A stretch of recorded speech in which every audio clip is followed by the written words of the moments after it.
In an effort to listen to students, parents, and staff members regarding district goals and the development of the community, on February 18th, the district held a community conversation on student experience.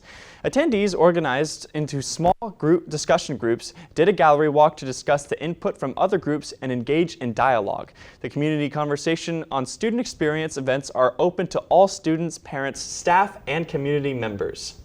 They want feedback about what the community would like to see in our schools and what the community feels are the priorities and the direction that we would like to go. 2 more final meetings will take place at Rouse High School on the 24th and Glenn High School on March 2nd, so remember to give them a visit if you are interested in providing your feedback.